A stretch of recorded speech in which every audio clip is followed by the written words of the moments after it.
Hello, my name is Kim Sauer at APEX 2015. I am joined today by Peter van den Eijnden from JTAG. Peter, good to see you here in San Diego. Good to see you again. Sunny San Diego. San Diego now. Yeah, yes, last time I think it was Germany that we met. Correct, yes. A little bit colder. Yes. Let's catch up on the last couple of months. So what's new at JTAG? What are you working on? We are working on the support for including analog signals in your boundary scan tests. That's so that your coverage of a printed circuit board is not just limited to the digital area, but also the analog can be included. Mm-hmm. Okay, so what's driving that demand? Are customers asking for specific applications or specific? Yeah, it's first of all there are if your volume if a production volume is low, you can't really develop manufacturing tests, at least not the expensive fixtures and everything else. So what people then often do is, if the volume is low, they take a functional test and often base that on what the design engineer did for debugging his boards.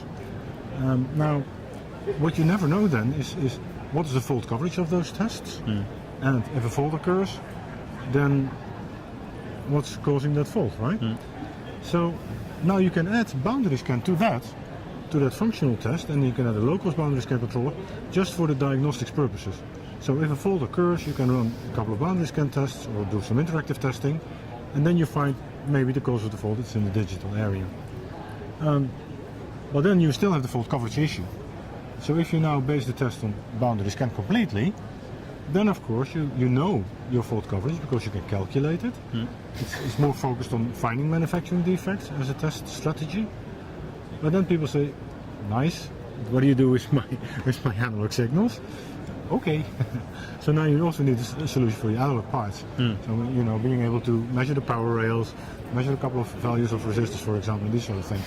So that's why you want to have analog added. So then you have boundary scan as a solution, not only for digital but also for analog parts on your printed circuit board. And then you can calculate the fault coverage, and you can run the diagnostics. If a failure occurs, you immediately know where the failure is. Yeah. So that's the drive behind this, why people want this. Yeah. And it's low cost. Yeah. So it's not necessarily high precision analog measurements, that's not needed. It's just an indication of, okay, that's the range the voltage is in, and that's okay. That sort of thing. And just because it's low cost, is that a new development? Is that opening up new markets for you that are requiring that sort of testing? No.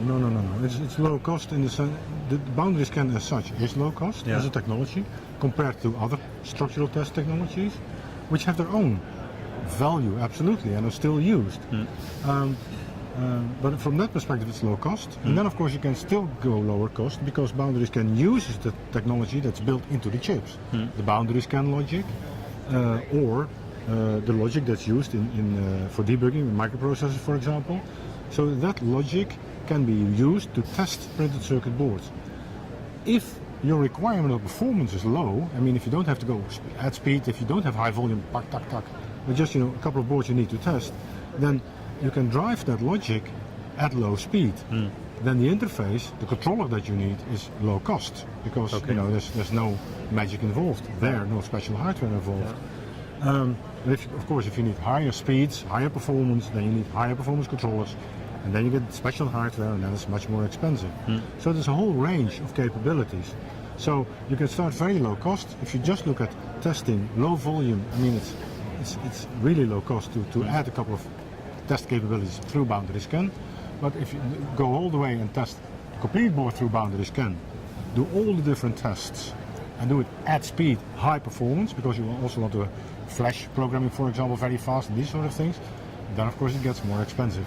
So it's a whole range from very low cost to higher end, which all relates to volume and everything else. And as I said earlier, in circuit testers are still used, the flying probe testers are used, but also there you sometimes see that people want to add boundary scan to those testers in order to increase the coverage again. And then we have solutions for that as well. So it's a whole range of capabilities that offer people solutions that best fit in their own strategies. Okay. That's the whole idea behind it. So let's talk about these people, and let's talk about the people in this geography. Let's talk about America or the Americas. Sure.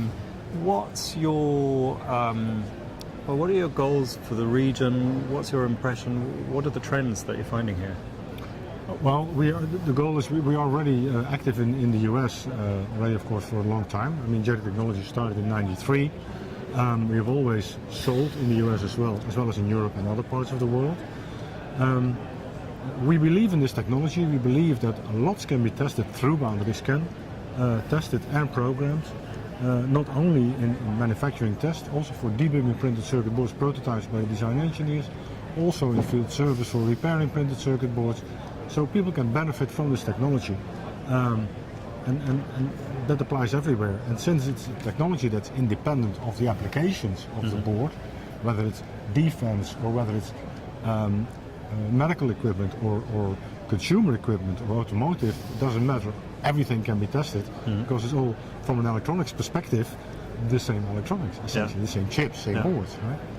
So, okay, so you're basically you can provide a solution for all of the industries that are present here, all the different industries and worldwide. Yeah. So do you find that still there's a big discrepancy of sort of high volume manufacturing going on in Asia and here, as well as obviously in Europe? We're finding it's still very much low volume, high mix.